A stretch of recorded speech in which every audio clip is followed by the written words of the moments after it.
प्रिय विद्यार्थी मित्रांनो, मी डॉक्टर गजेंद्र वासुदेवराव कुवारे, अरविंद बाबू देशमुख महाविद्यालय भारसिंगी, जिल्हा नागपूर. आपण आज वर्ग 12वी राज्यशास्त्र नवीन अभ्यासक्रमाच्या अनुषंगाने जे पहिलं प्रकरण आहे त्याचं नाव आहे 1991 नंतरचे जग. आता 1991 नंतरचे जग शिकत असताना 1991 नंतरची पार्श्वभूमी काय होती ते पार्श्वभूमी आज मी तुम्हाला फक्त सांगणार आहोत. आणि त्यानंतर दुसऱ्या आपल्या व्हिडिओपासून आपण 1991 नंतरचे जग शिकणार आहोत. तर आता आपण जर पाहिलं जगाचा नकाशा जर आपण पाहिला तर जगाच्या नकाशामध्ये दोन असे खंड आहे. एक आहे युरोप आणि दुसरा आहे आशिया. हा एक युरोप खंड आहे आणि हा इकडे एक आशिया खंड आहे. आता काय झालं, 1864च्या पासून जगाच्या नकाशामध्ये अशा घडामोडी घडत आल्या की ज्या घडामोडीच्या अनुषंगाने एक चित्र पालटत आलं. एकेकाळी पूर्ण जगावर जर्मनीचं वर्चस्व होतं. हा जर्मनी युरोप खंडातला प्रमुख देश. एवढं वर्चस्व होतं की जेव्हा कैसर विल्यम दुसरा हा जर्मनीचा सम्राट होता आणि त्याने व्हाईस चान्सलर म्हणून नियुक्ती केली होती. चान्सलर म्हणून ते बिस्मार्क, नाव खूप प्रसिद्ध आहे ह्या माणसाचं, बिस्मार्क. आणि या बिस्मार्कने कसं आपल्याला जगाला आपल्या ताब्यात घेता येईल त्याच्यासाठी अनेक घडामोडी केल्या. आता त्या घडामोडी करत असताना त्यानं जेवढे आजूबाजूचे राष्ट्र होते त्यांना आपलंसं करण्याचा प्रयत्न केला. आता त्याच्यामध्ये सगळ्यात पहिले तर त्यानं बघा ह्या ऑस्ट्रियाला आपल्या जवळ करण्याचा प्रयत्न केला, कारण की त्याची सीमा त्याला लागूनच आहे. आणि याच्यासाठी काय झालं मग,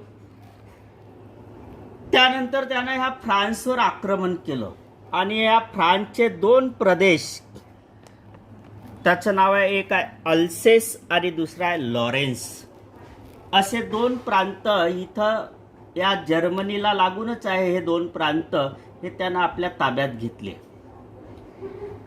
आणि त्यानंतर मग त्यानं ऑस्ट्रियालाही आपला जवळ केलं, त्याच्याशी मित्रपक्ष करार केला. ह्या इटालीलाही आपल्या जवळ केलं, त्याच्याही सोबत मित्रपक्ष करार केला. आणि असं करता करता त्यानं आपली ताकद वाढवण्याचा प्रयत्न केला. त्याचं नाव आहे बिस्मार्क. पण कालांतराने काय झालं, कैसर विल्यम पहिला हा जर्मनीचा सम्राट मरण पावला आणि त्यानंतर त्याच्या जागी कैसर विल्यम दुसरा हा जर्मनीचा सम्राट बनला. आणि जेव्हा जर्मनीचा सम्राट कैसर विल्यम दुसरा बनला तेव्हा त्याने एकच महत्त्वाकांक्षा आपल्या माथी बाळगली होती. ती महत्त्वाकांक्षामध्ये तो म्हणतो, एक तर जगावर जर्मनीचे प्रभुत्व, नाही तर जर्मनीचा विनाश. दोनच गोष्टी. म्हणजे हा जर्मनी एक तर मला या पूर्ण जगावर, हे तर मी फक्त दोनच खंड दाखवले आहेत, युरोप आणि दुसरा आशिया. अजून दक्षिण अमेरिका, उत्तर अमेरिका, ऑस्ट्रेलिया, आफ्रिका या खंडाचा काही इथे उल्लेख केलेला नाही आहे. त्याची महत्त्वाकांक्षा होती हा जर्मनीचा पूर्ण जगावर काय पाहिजे, प्रभुत्व, नाहीतर जर्मनीचा विनाश. आणि या भूमिकेतून मग काय झालं, जो बिस्मार्क होता ज्यानं ही रणनीती आखलेली होती, का जी रणनीती त्या बिस्मार्कने अशी आखलेली होती की आपल्याला या जर्मनीला कोण्याही हालतीत जगावर म्हणजे एक प्रकारचं प्रभुत्व मिळून द्यायचं आहे. हे बिस्मार्कचं धोरण जे होतं ते धीरे धीरे हळूहळू होतं. पण कैसर विल्यम दुसऱ्याला ते पटलं नाही, त्याला एका दमानं पाहिजे होतं. म्हणून त्यानं काय केलं की एक प्रकारे बिस्मार्कचे जेवढे करार बिस्मार्कनं त्या काळात केलेले होते, म्हणजे 1880च्या अगोदरचे जेवढे काही करार त्याचे होते 1880 अगोदरचे, ते सगळे करार त्यानं एक प्रकारे पूर्ण रद्द करून टाकले, बाद केले कॅन्सर विल्यम दुसऱ्यानं. इव्हन जर्मनी आणि सोव्हिएत रशिया, बघा किती दूर आहे. जर्मनी आणि सोव्हिएत रशिया एवढा मोठा देश, जगाच्या पाठीवर एवढा मोठा दुसरा देश कोणता नसेल. कारण पहिल्या महायुद्धानंतर या देशाचे 13 तुकडे झालेले आहेत. 13 देश निर्माण झाले एका देशापासून. या सोव्हिएत रशिया सोबत सुद्धा या बिस्मार्कने करार केला होता का दूर असून सुद्धा केव्हा तरी आपल्याला त्याचं काम पडू शकते. आणि म्हणून जेव्हा या कराराचं नूतनीकरण करण्याची वेळ आली 1880च्या नंतर, तेव्हा या कराराला रद्द करण्याचं काम जर्मनीचा सम्राट कॅन्सर विल्यम दुसऱ्यानं केलं आणि बिस्मार्कची रणनीती पूर्ण धुळीस मिळाली. आणि यानंतर बिस्मार्कनं आपल्या पदाचा राजीनामा दिला आणि तो जर्मनीच्या राजकारणातून सक्रिय बाहेर पडला. तर बिस्मार्कनं जसा जर्मनीच्या चान्सलर पदाचा राजीनामा दिला, तसा कॅन्सर विल्यम जो दुसरा होता आता हा सक्रिय राजकारणामध्ये झाला. आता दुसरी गोष्ट, जर्मनीची जी एक राजकन्या होती, ही राजकन्या ग्रेट ब्रिटनच्या, म्हणजे इंग्लंड, ज्याला आपण आजचा इंग्लंड म्हणतो, त्या काळी त्याला ग्रेट ब्रिटन हे नाव होतं, या ग्रेट ब्रिटनच्या घराण्यामध्ये दिलेली होती. आता याच्या महत्वाकांक्षामुळे, कॅन्सर विल्यम दुसऱ्याच्या महत्वाकांक्षामुळे काय झालं, या जगाचे 2 भाग झाले, 2 तुकडे म्हणूया, 2 गट निर्माण झाले. गट म्हणूया आपण त्याला. आता गट कसे झाले, एक गट झाला मित्र राष्ट्रांचा, दुसरा गट झाला शत्रू राष्ट्रांचा. 2 गट निर्माण झाले. आता याच्यामध्ये काय होतं, जे करार अगोदर जर्मनीने ऑस्ट्रिया आणि इटाली सोबत केलेले होते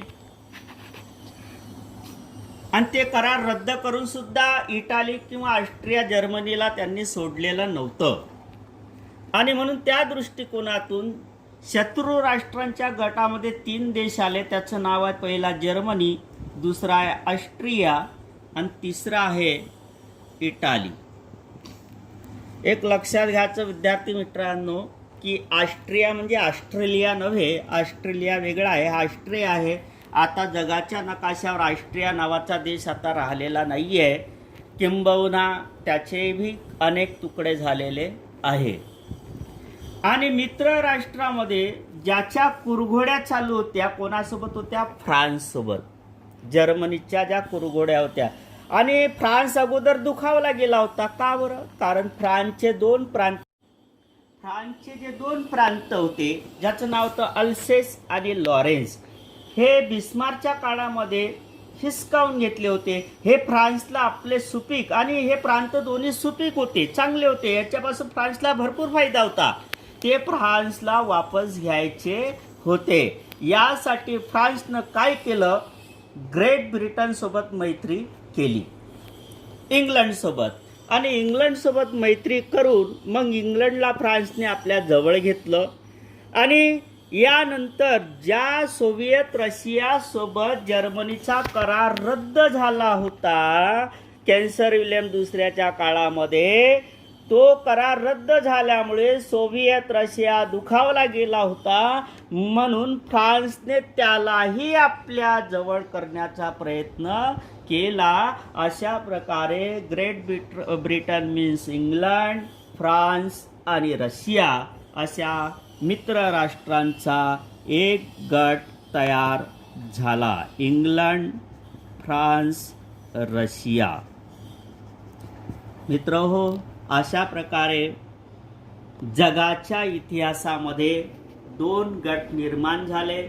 सगळ्यांना आपलं वर्चस्व प्रस्थापित करायचं होतं. विशेषतः कॅन्सर विल्यम दुसऱ्याला आपलं वर्चस्व प्रस्थापित करण्यासाठी त्याची जी महत्वाकांक्षा होती, त्यासाठी तो काही करायला तयार होता. आणि म्हणूनच हे जेव्हा 2 गट तयार झाले, या 2 गटातून एक प्रकारे जगामध्ये शस्त्रास्त्रांचा दारुगोळा तयार झाला. आणि आता फक्त ठिणगीची गरज होती. कशाची? फक्त ठिणगी पाहिजे होती का जेणेकरून महायुद्ध स्टार्ट होणार होतं, सुरू होणार होतं. आणि अशी घटना घडली. काय घडली? ऑस्ट्रियाचा युवराज बोस्नियाची राजधानी सेरेजाओ येथे गेला. या ऑस्ट्रियाचा युवराज आर्चाड्यूक फर्नांडिस त्याचं नाव होतं. तो बोस्नियाची राजधानी सेरेजाओ येथे गेला असताना त्याच्यावर अंधाधुंद गोळीबार झाला आणि त्यामध्ये तो मरण पावला. ऑस्ट्रियाने बोस्नियाला असं म्हटलं की जो कोणी खुनी असेल त्याला आमच्या ताब्यामध्ये द्या, पण बोस्नियानं तसं केलं नाही. आणि पहिलं आक्रमण 1914ला ऑस्ट्रियाने सर्बियावर केलं आणि पहिल्या महायुद्धाला सुरुवात झाली. ऑस्ट्रियाच्या बाजूनं जर्मनी आला, लगेच इकडे इटाली आला, त्याच्यानंतर तिकडे बोस्निया सर्बियाच्या बाजूनं फ्रान्स गेला, फ्रान्सच्या बाजूनं इंग्लंड गेला आणि नंतर सोव्हिएत रशिया सुद्धा आला. अशा प्रकारे एक एक देश येत गेले आणि महायुद्धाला सुरुवात झाली. 1914ला सुरू झालेलं हे महायुद्ध 1918ला संपलं. 4 वर्ष 4 महिने हे महायुद्ध चाललं. वास्तविक तुम्हाला माहित नसेल विद्यार्थी मित्रांनो, महाभारताचं युद्ध फक्त 18 दिवस चाललं. महाभारत ज्याने पूर्ण भारताला कलाटणी दिली होती ते महाभारताचं युद्ध ओनली 18 दिवस. 10 दिवस भीष्म पितामह सेनापती होते, 5 दिवस द्रोणाचार्य सेनापती होते, 2 दिवस कर्ण सेनापती होता आणि शेवटच्या दिवशी फक्त शल्य सेनापती होता जो नकुल आणि सहदेव यांचा मामा होता. असं 18 दिवस चाललं. पण हे महायुद्ध 4 वर्ष 4 महिने इतकं चाललं आणि सरते शेवटी शत्रू राष्ट्राचा पराजय झाला. आता कसा झाला याचं कारणही मी सांगतो.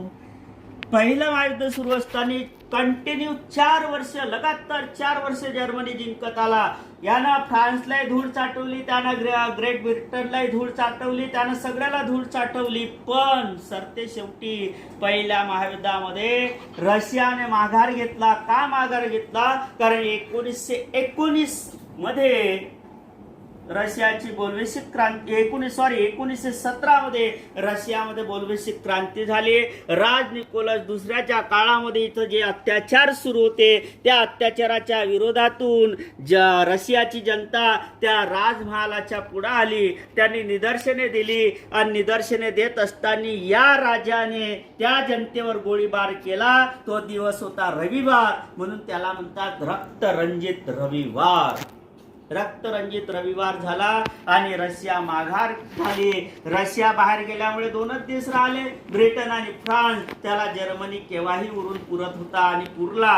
पण 4 वर्ष कंटिन्यू झाल्यानंतर काय झालं? एक अचानक घटना घडली की समुद्रामध्ये अमेरिकन ज्या पाणबुट्या होत्या, अमेरिकेच्या पाणबुट्या, पाणबुड्या म्हणतात आपण त्याला, त्या अमेरिकेच्या पाणबुड्या समुद्रातून जात असताना ज्या इंग्लंड आणि फ्रान्सला दारुगोळा पुरवत होत्या त्या अमेरिकेच्या पाणबुड्यावर जर्मन पाणबुड्यांनी काय केलं? आक्रमण केलं आणि आक्रमण करून त्या अमेरिकेच्या पाणबुड्या बुडवल्या. याचा अमेरिकेला राग आला आणि त्या रागाच्या भरात अमेरिका युद्धामध्ये उतरला आणि जसा अमेरिका युद्धामध्ये उतरला तसा जर्मनी पराभूत झाला आणि पूर्ण शत्रू राष्ट्रांचा पराभव झाला. हे पहिलं महायुद्ध विद्यार्थी मित्रांनो. त्या महायुद्धामध्ये जर्मनी, ऑस्ट्रिया, इटालीची हार. 1 मिनिट आता आपल्याला. तर पहिल्या महायुद्धामध्ये जर्मनी आणि शत्रू राष्ट्रांचा पराभव झाला. त्यानंतर करारानुसार एक तह झाला. तो तह फ्रान्सची राजधानी पॅरिस येथील व्हर्साय येथील आरसे महालामध्ये झाला. तेथे जर्मनीचे प्रतिनिधी तहासाठी गेले असताना अक्षरशः फ्रान्सच्या लोकांनी त्यांच्यावर चिखल फेकला. त्यांना त्यांची खूप वाईट वाटलं.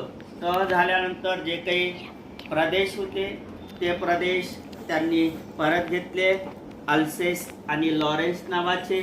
तर ह्यानुसार सगळंच काही झालं. जर्मनीचे लोक जर्मनीमध्ये परत आले आणि त्यांनी एकच घोषणा केली का आमच्यावर जो डाग लागलेला आहे, कलंक लागलेला आहे, तो कलंक जो कोणी पुसून काढेल त्या मागे पूर्ण जर्मन जनता तयार राहील असं घोषित करण्यात आलं.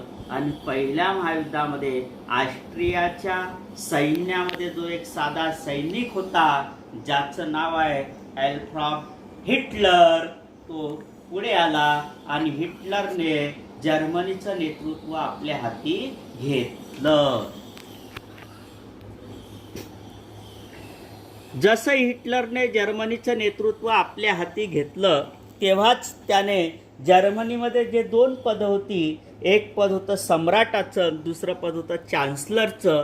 त्यापैकी दोन्ही पदं एकत्र केली आणि जर्मनीमध्ये सम्राट आणि चान्सलर हे एकच पद तयार झालं. आणि जर्मनीमध्ये त्यानं नाझी तत्त्वज्ञान लागू केलं.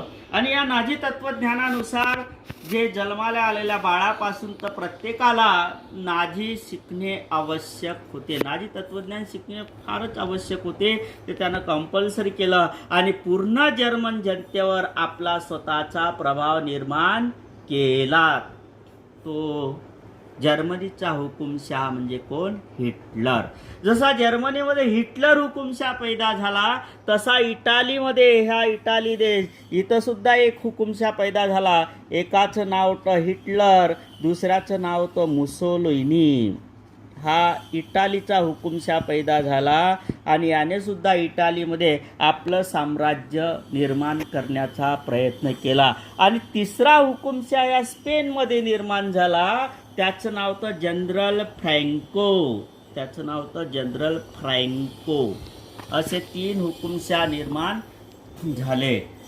आता अशा प्रकारे घडामोडी घडत गेल्या. अशा घडामोडी घडल्या की जगाच्या इतिहासामध्ये जेणेकरून की अजूनही या जगातील लोकांना महायुद्धाला सामोरे जावे लागते की काय, अशा घडामोडी घडल्या. आणि खरोखरच विद्यार्थी मित्रांनो, काय घडलं? हे जे 2 हुकुमशाह होते ना, यांनी आपल्या हुकुमशाहीच्या दृष्टिकोनातून एक प्रकारे पुन्हा जगाला दुसऱ्या महायुद्धाच्या खाईमध्ये ढकललं. आणि का ढकललं त्याचं म्हणजे विशेषतः दुसरं महायुद्ध जे स्टार्ट झालं ते पहिलं आक्रमण जर्मनीने इथंच असलेल्या पोलंडवर केलं. पोलंड नावाच्या देशावर केलं. आणि दुसऱ्या महायुद्धाला 1939 मध्ये सुरुवात झाली. 1939 मध्ये सुरुवात झालेल्या या महायुद्धामध्ये, हे महायुद्ध 6 वर्ष 6 महिने चाललं. विद्यार्थी मित्र, 6.5 वर्ष चाललं. 6.5 वर्ष. कशाला म्हणतात महायुद्ध? 6.5 वर्षामध्ये जगाची भरपूर हानी झाली आणि हे महायुद्ध 6.5 वर्ष चाललं. आणि याच्यामध्ये जे घटनाक्रम ज्या घडत गेल्या त्याही अप्रतिम घटनाक्रम आहे. इथे सुद्धा जर्मनीच्या बाजूनं इटाली होता आणि तिसरा देश होता तो आशिया खंडातला जापान. रशियाने याच्यामध्ये फारसा प्रयत्न केलेला नाही. फ्रान्स इंग्लंडच्या बाजूनं रशिया राहिला पण त्यानं फारसा प्रयत्न केलेला नाही. पण जापान याच्यामध्ये उतरला. आपण तर भारत देशाचे नागरिक तर इंग्रजाचे गुलामच होतो. त्याच्यामुळे आपल्याला जे करावं लागे, कोणाच्या माध्यमानं करावं लागे? ग्रेट ब्रिटनच्या, इंग्लंडच्या. इंग्लंड जे म्हणे ते आपण करणार, असं झालेलं होतं. आणि अशा प्रकारे काय झालं की महायुद्ध समाप्त होत असताना 1945 त्या काळामध्ये, 1945च्या काळामध्ये एक घटना घडली. पुन्हा तेच झालं. काय झालं की अमेरिका दोन्हीही महायुद्धामध्ये सक्रिय सहभागी नव्हता.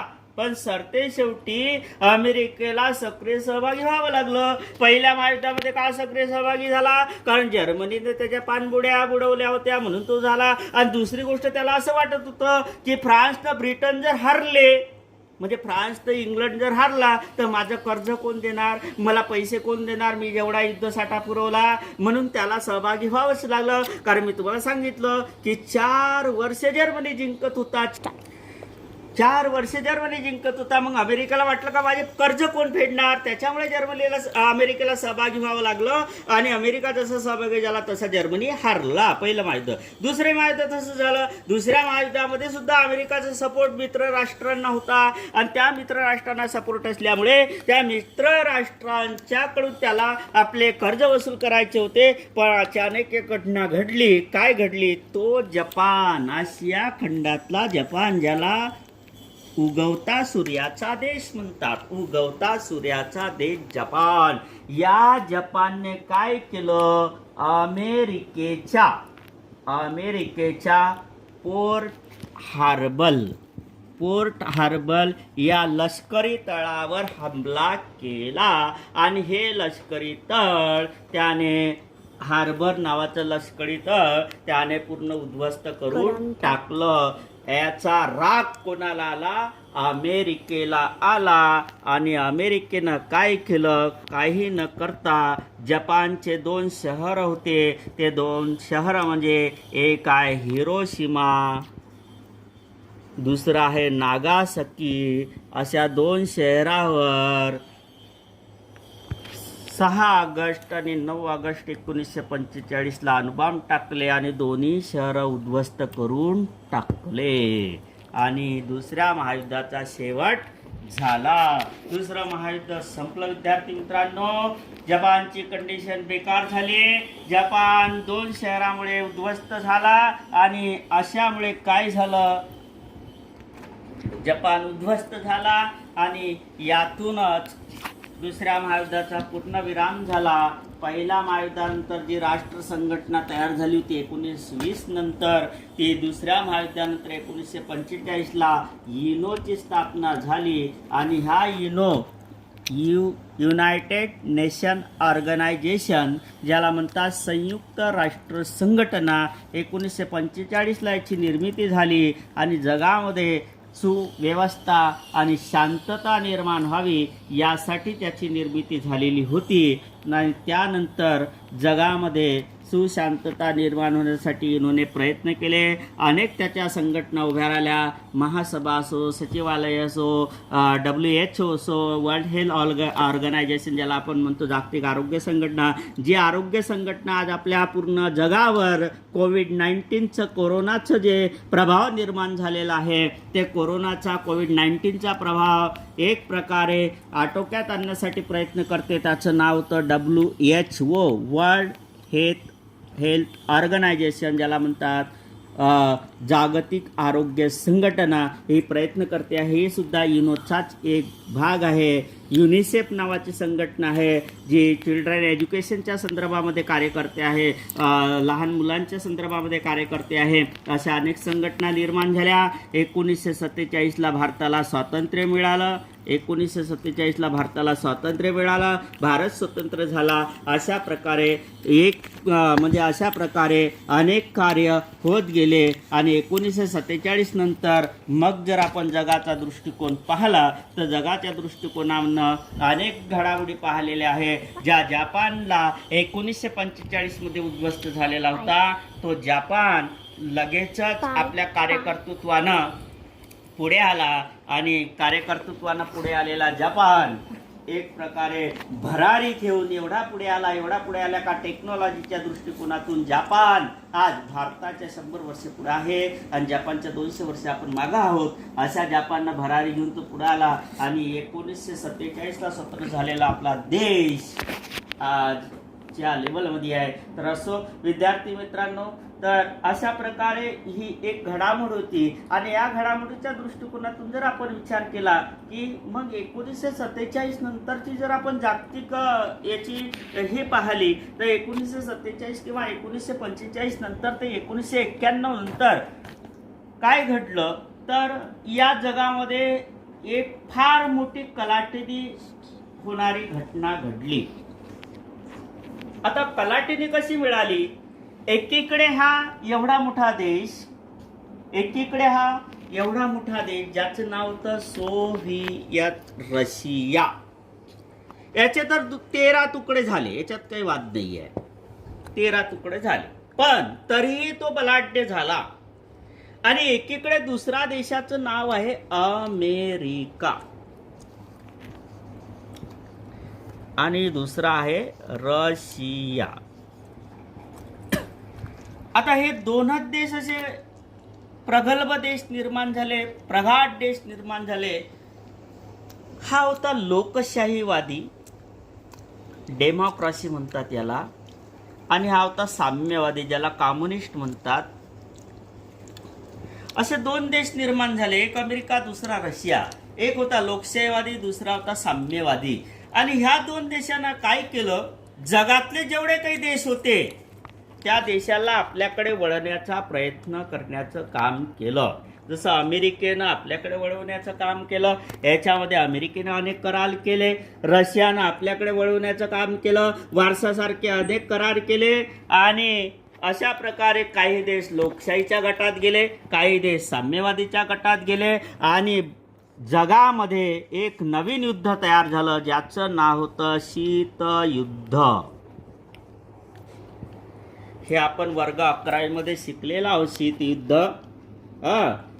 आता शीतयुद्ध म्हणजे काय हे तुम्हाला माहित आहे. शीतयुद्ध म्हणजे जे प्रत्यक्षात भूमीवर खेळल्या जात नाही, पण एकामेकाच्या कुरघोड्या करणे, एकामेकाच्या कुरघोड्या करून त्याच्यावर हे करणे, एकामेकाचे इकडचे तिकडचे, एकाचे पाय एकाचे असे ओढणे, त्याला म्हणतात शीतयुद्ध. खेकडे माहीत असेल तुम्हाला, खेकड्याची कंडिशन कशी आहे.